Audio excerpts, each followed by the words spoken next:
Presenting The Complete Orson Welles and the Mercury Theater on the Air in The War of the Worlds by H.G. Wells. This is Orson Welles, speaking from London. as the third man. Stand by. We'll be on the air in 15 seconds, Mr. Wells. Yes, I know. Stand by, everybody. Mercury Theater on the Air presents Orson Welles as Count Dracula in his own version of Bram Stoker's great novel, Who knows Dracula. what evil lurks in the hearts of men? The shadow knows.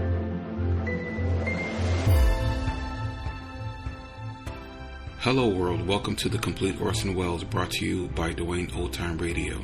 This podcast will feature various classic radio programs ranging mostly from 1936 to 1952 that Orson either produced and directed, was featured on, or starred as a guest. If you enjoy my podcast, you can subscribe to receive notifications of new posts. Subscribing is free and only takes a moment. New episodes are posted weekly. If inclined, please leave a rating and or review on your preferred podcast service. Thank you for your support. Hope you enjoyed the genius of Mr. Welles. Let's start the month of August with Cavalcade of America. This episode is titled The Great Man Votes, and it aired December 15th, 1941.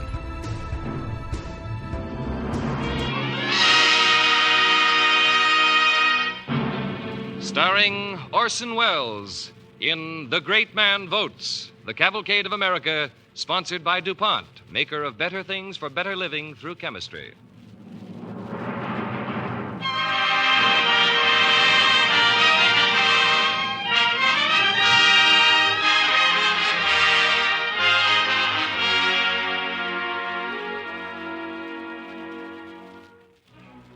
Good evening. This is Orson Welles. This week in America, we're celebrating the 150th anniversary of our Charter of Human Liberties, the Bill of Rights. And so we've chosen as our story that truly fine RKO picture, The Great Man Votes. It's a story of a little man who, while destiny smiled, became a great man because of his country and the liberties and rights he had in his country, and because he understood the full value of those liberties and rights in terms of human dignity and human hopes.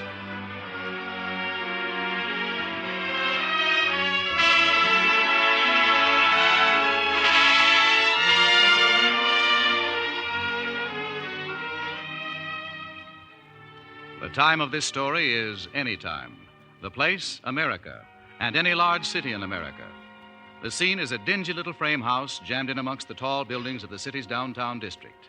And in the parlor, an obscure American citizen named Gregory Vance is talking with his two grandchildren. Uli pluribus submissius cohortibus repullentur. Now, Donald Ainsley Vance, your attempt to tell me what Caesar got out of his expedition to Britain. He got pushed around by the Ficketts and the Scots. No, not the Ficketts and the Scotch. The Picts and the Scots. Grandpop, it's almost time you would work, isn't it? Yes, I fear it is, even though it's time for both you young scamps to be abed. Oh. What's the matter, Gramp? Twinge of my rheumatism, Donald. If only there were a drop of my medicine about. Your medicine? You mean that whiskey. Not tonight. It's time for you to go to work. Oh, my little Florence Nightingale. I suppose you're right. Grandpop? Huh? Would you mind very much? I mean, what would you do if you were fired from your job? Joan, since your parents died and I resigned from the faculty of Harvard, I've lost many jobs, but if Bradley fired me from that night watchman's job, it'd be, by all odds, the worst job I'd ever lost. But what would you do? Well, we can worry about that when it happens, Joan. You're as practical as your mother was. Don't worry so much. Graham, wouldn't you maybe go to the Ainsleys? Ainsleys? Those well-stuffed, cloth-headed lumps of pomposity, just because by the unfortunate accident of birth they happen to be relatives? Besides, why should you think of my getting fired? Well, just don't let Iron Hat McCarty see you. Iron Hat McCarty? What has that demagogue to do with my job? Iron Hat McCarty is the boss of this ward. Boss? Well, he can do anything he likes in this ward. Do you rascals mean to say that you winged a brickbat at Iron Hat McCarty? Well, not exactly. You see, Iron Hat's kid, Davy. And we didn't throw a rock at him. We pushed him into a tub of cement. I can't say that I approve, but on the other hand, I can't find it in my heart. But why did you find such drastic action necessary? Well, he was calling names. Calling names? Calling who names? You. Me? He called you a drunken old bum. Defending the family honor. You don't think your granddaddy is a drunken old bummer? You only drink a quart a day. Certainly. That's right. Only a quarter a day. So if you're fired tonight, you'll know why. I defy the demagogue. I'm off to work. Where is my cane? I'll make a sword of it and duel McCarty to the death. Lay on, McCarty, and damned be every member of your party.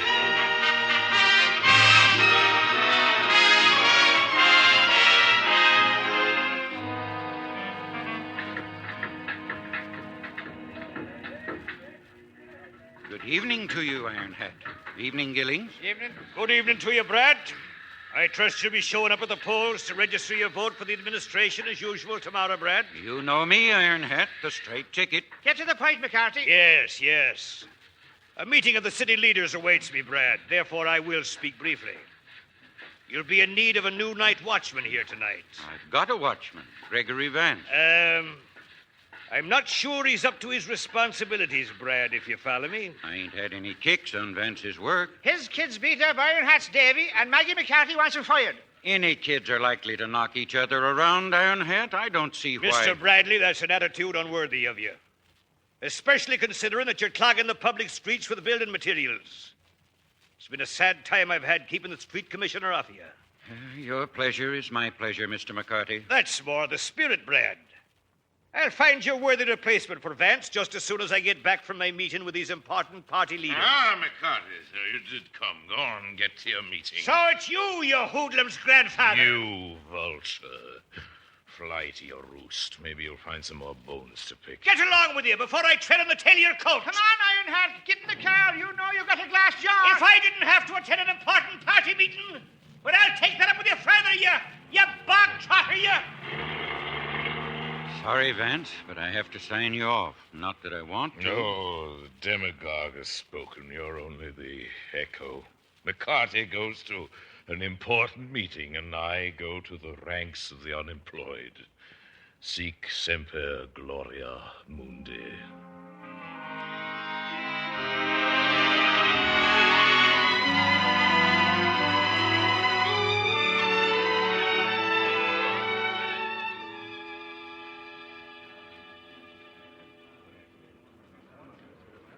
Who's handling the First Ward this year? Iron Hat McCarty. Is McCarty of the First Ward present? I can only say, gentlemen, that I'm annoyed by this pinhead's tardiness on the eve of so important an election. An election which, if we are victorious, may well prove to be the forerunner of a national victory for our great party. Charlie Dale, our publicity chief, will explain our plan of attack. Okay, Chief. Boys, you know the old saying, as Maine goes, so goes the nation. Now get this. You've got a Maine right here in your own city. Since 1830, the 13th precinct of the First Ward has always voted unanimous for the old party. 9 out of 10 times, the rest of the precincts have fallen over each other, climbing on the bandwagon of the good old 13th. Now, here's what you do. Get your voters of the 13th precinct pledged. Get them all together before the polls open. Organize a parade. March them to the polls in a body under the banners of the old party. That way we prove they're voting for us. We splash it in the early morning headlines, the rest of the precincts fall in line, and your election is in the bag. Great stunt, Charlie. Great stunt. The 13th is one of McCarty's precincts. Has Repeater McCarty been heard from? Here, sir. I was delayed in the pursuit of my duty, sir. I heard what you said, sir. And a splendid lot of voters I have for you. But what, McCarty? But if you gentlemen knew my ward as well as I do, you'd be realizing that my 13th precinct is a very unique precinct indeed. Can you promise a unanimous vote Speak up, McCarty. How many votes are there in the 13th? Well, at times there are a great many, sir, at noontime. But they only work there in the shops and the offices. So we haven't as many registered voters as previous. Out with it, McCarty. How many? Get to the point, McCarty. How many? 1. Is he kidding? McCarty, you know this fellow? Like a brother, sir. That's good. Because if you fail to pledge his votes, McCarty, you're through, finished, washed up. Is that clear? You know your job. Yes, sir. To vote him unanimous. Great. Tomorrow, one stalwart voter will uphold the traditions of our pioneering forefathers single-handed. He will... McCarty, what's his name? Gregory Vance.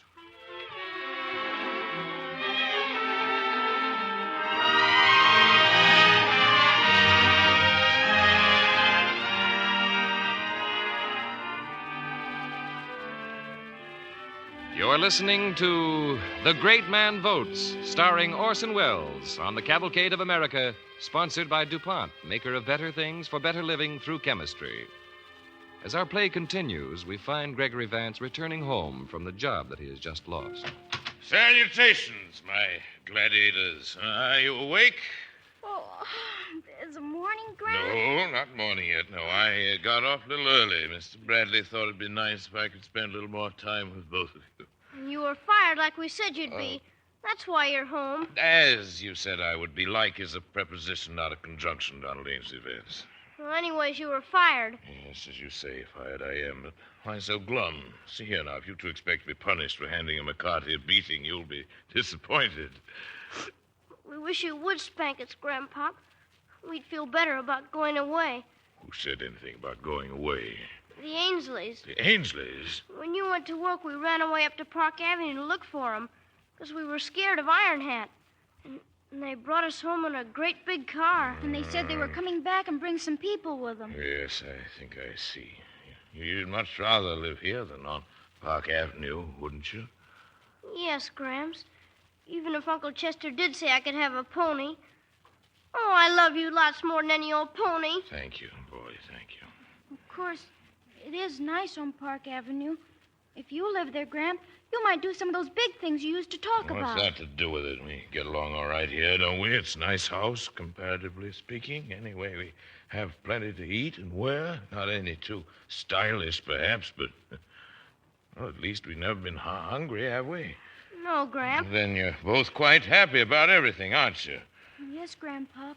If you are. I'm not kidding anybody but myself. Everything's all right, Gramp. We're not kicking. It's just that the other kids are so proud of their families, and we know they aren't worth 2 pins compared to you. Only they don't appreciate you around here. Joan, it's been a long time since anybody took the trouble to show me myself. Just for a minute there, I had the feeling you were your mother. See me now. Wonder what she'd think. She'd think you could still be a great man if you wanted to. Yes. That's like her. I'm not sure it's not right. You know, I've had a funny feeling all evening that Destiny's coming back from a long vacation. Destiny. Donald, it's the Ainsleys. Remember, united we stand. Come in. Good evening to you, Mr. Ah, Vance. the demagogue. Begging your pardon, Mr. Vance, the Samaritan. Oh. Always your humble servant, Aloysius Francis Xavier McCarty. I must say it's extremely difficult to anticipate your chameleon whimsies. I forgive you, Mr. Vance. Ah, family ties. The grandfather and the little ones by the hearthside. Perhaps I've misjudged you, McCarty. What people think of me don't matter, as long as they've an eye for the grand works of the party. What's your feelings about that, Mr. Vance? I'd hate to tell you with the children in the room. If it's the loss of your job that's put the rancor in your heart, you'll feel different When I get it off my chest at the polls tomorrow, yes. Wait till I tell you why you were done out of that miserable job. It was beneath you, Mr. Vance. The fact has come recent to my attention that you were once an educator at Harvard College. True, though somewhat beside the point. Says I, such a great man must find his place in our educational system. You mean there might be a job of some kind? A position, Mr. Vance. The halls of learning would take on a new aroma just from your presence. How would would a janitor's position strike you? Oh, Mr. McCarthy, I'd like nothing better. Wait a minute, Gramp. Janitors aren't so great. But I need the job. Yeah, and I bet Mr. Iron Hat McCarty needs your vote. The vote is nothing in itself, Vance. But the party sort of feels, well, it's dead set on enlisting your intellectual support.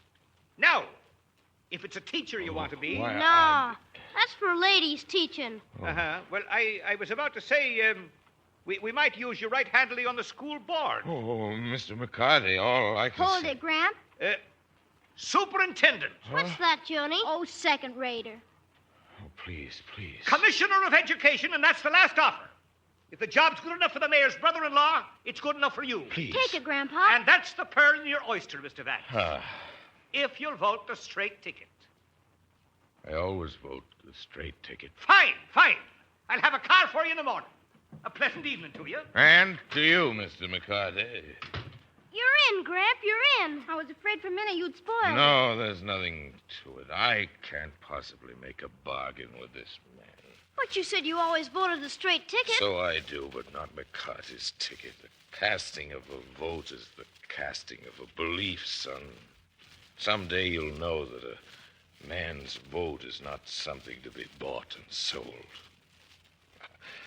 A man's vote is a man's faith in the future of his children and their children after them.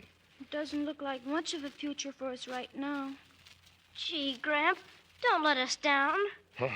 What's that? Well, I mean... No, by Jupiter, I won't let you down. I told McCarthy I'd vote the straight ticket, and I'll vote the straight ticket. Oh, we knew you'd come through. We always said so. Of course, Gramp. You'll look swell riding in an automobile if... I can take a hint. Go heat up an iron. I'll even press my pants. I'll put on a clean shirt and my other one. Gramp, it's the Ainsleys. So it is. Oh, welcome, Phoebe. Do you always walk in like that? Gregory Vance, you renegade. And I smell liquor here. Well, Phoebe, years haven't changed you much. They couldn't.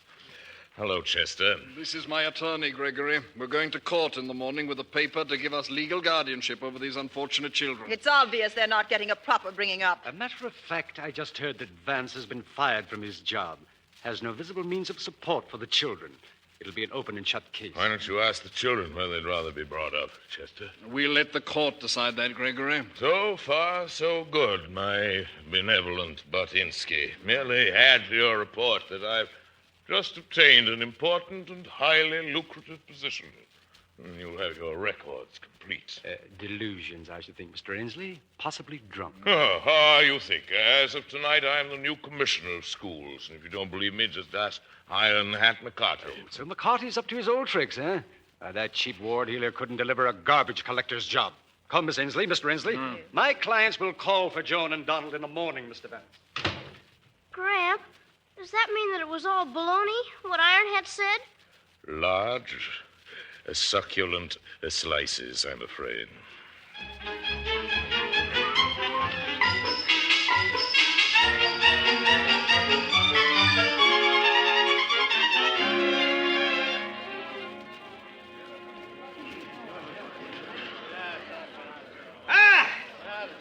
So there you are. Thank heaven. Iron Hat McCarthy, I am fully aware that what you said last night cannot be held against you. At the same time, Iron Hat, I wish to point out... Never mind what I said last night. You're late for the parade. You're keeping the mayor waiting right now. Parade? The parade to the polls in your honor. Indeed. Oh, seems that again I have misjudged you, McCarthy. Dear fellow, do you realize that the polls are directly across the street? It doesn't matter where they are. There's got to be a parade. Come along now with you into the mayor's car with you. Tell the band to start playing. Here you are. Meet his honor. Your honor, this is Gregory Vance. Oh, yes. All right, into the car with you kids. The parade has got to start.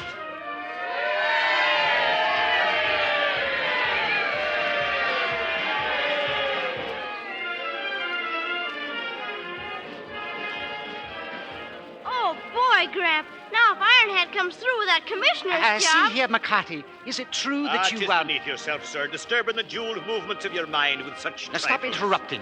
if you've made promises to Vance that can't be fulfilled... Then I guess Grandpa'll know how to vote, won't you, Gramp? And it'll be in all the papers how he voted. No. Promises must be fulfilled. Promises in their a small way, just like planks in our platform. Isn't it true that the little planks are more substantial if reinforced by the written word? Well, give me your pen, McCarthy. Yeah, My pen? Yes. Oh, yes. There. And now you know where you stand, Mr. Vance. Thank you. That is gilt-edged. But isn't some onlooker got to sign it? Witness, yours is the honor, McCarthy. But well, all right. There you Thank you. Here we are, around the block and back at the polls.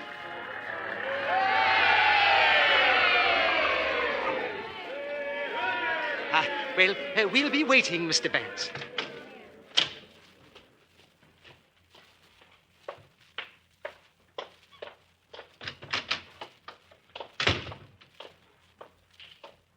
Your name, please? Gregory Vance. Sign here, please. The booth's right over there, please. Thank you.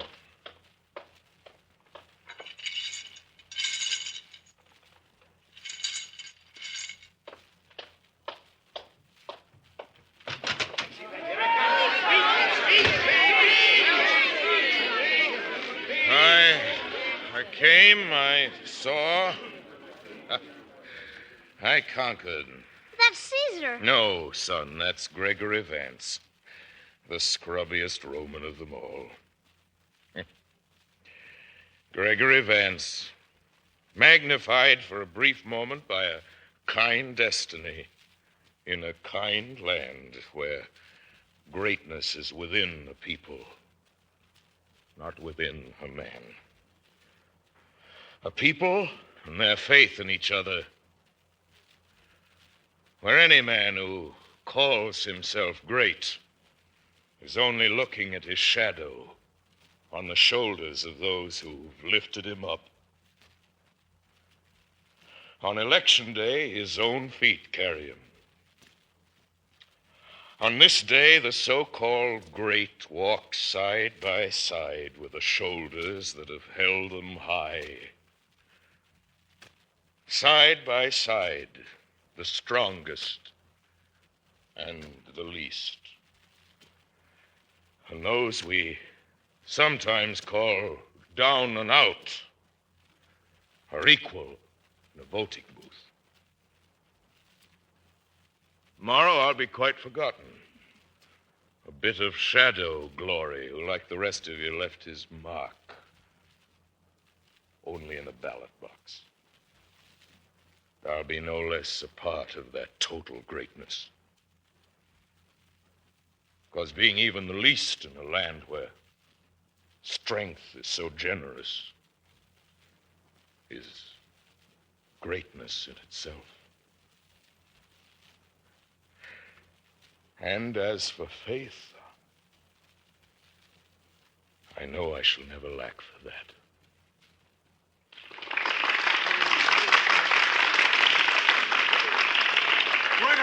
Gregory!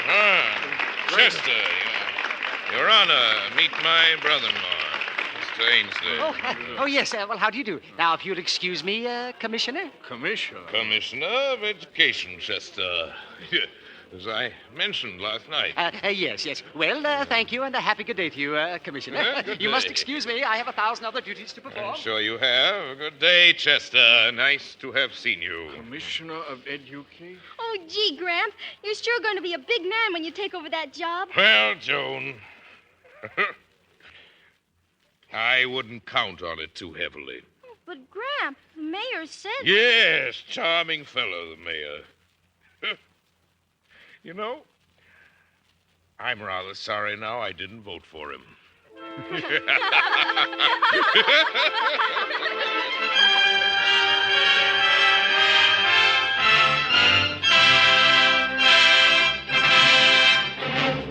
Thank you, Orson Welles. Ladies and gentlemen, in a few moments, Mr. Welles will return to the microphone. But first, Gain Whitman has some interesting information. Every child in school knows the blessings that are guaranteed us by the Bill of Rights. Every American worthy of the name, at some time or other, has counted them for the blessings they are.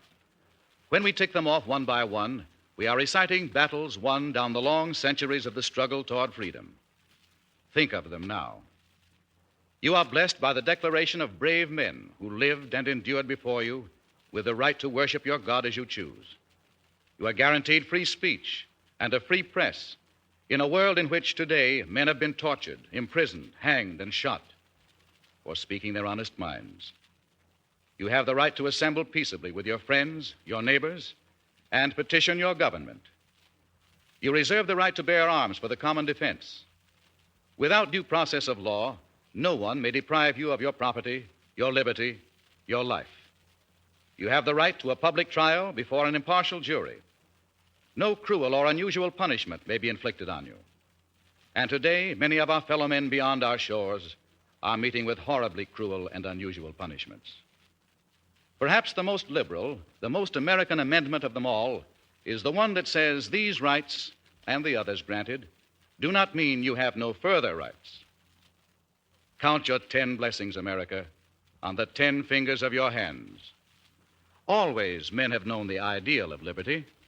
The Bill of Rights made part of that ideal a fact, made men equal before the law.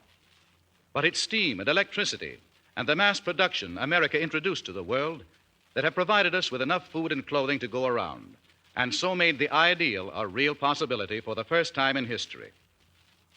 There have always been 2 kinds of people on this earth of ours, the man of faith and the doubting Thomas. The doubting Thomas says things will always be the way they are.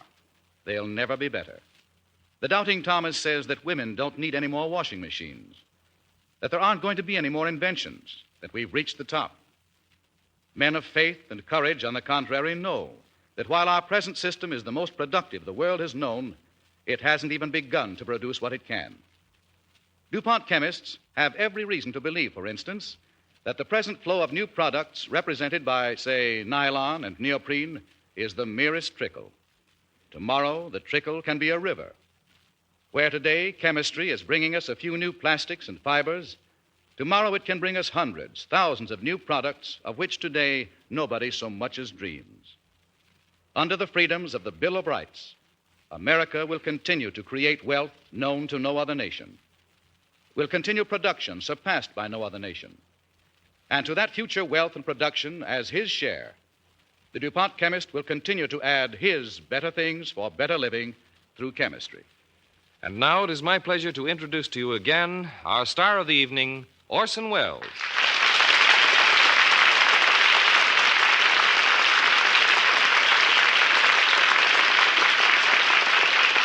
Thanks, John.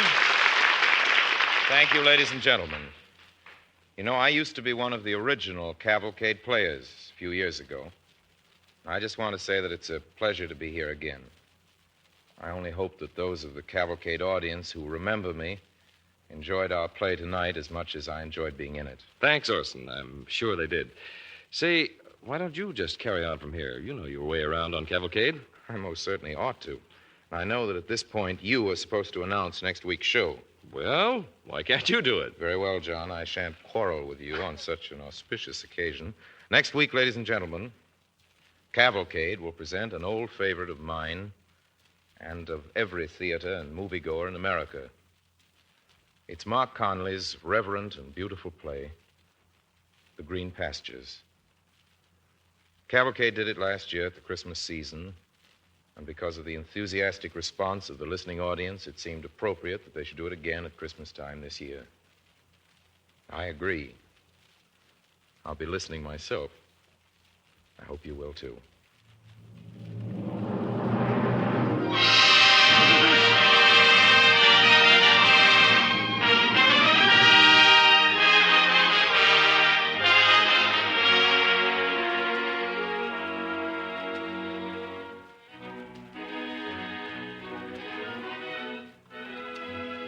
On tonight's program, Orson Welles appeared through the courtesy of Lady Esther, and with Ray Collins by courtesy of RKO Pictures, where Mr. Welles is producing The Magnificent Ambersons.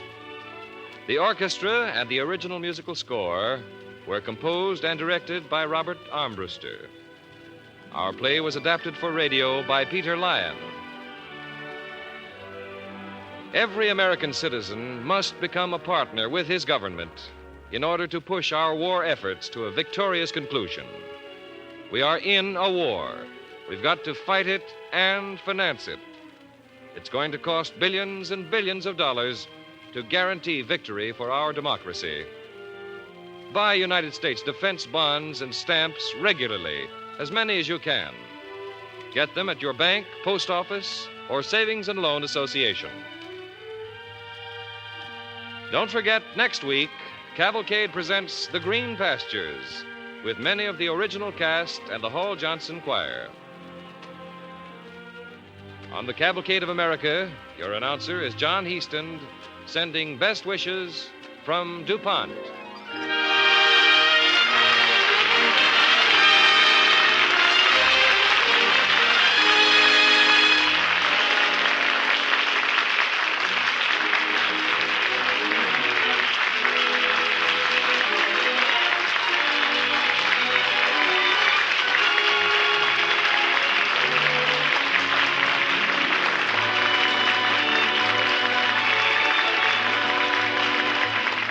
This is the Red Network of the National Broadcasting Company.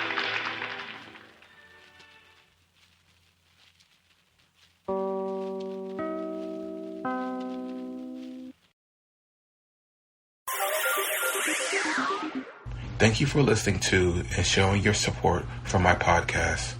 If you would like to receive notifications of when new episodes are posted, please subscribe to my channel. Subscriptions are 100% free, and they really help me get an idea of how I'm doing. You can also go to my website where you can listen to all of my podcasts for free, and you can also download episodes for free. The website is otr.duane.media. There is also donation information on there if you want to show your support or become a patron. You can email me at info@otr.duane.media. I'm also on Instagram at duane.otr. Well, hope you enjoyed, and until next time, stay safe, wish you well, and as always, peace.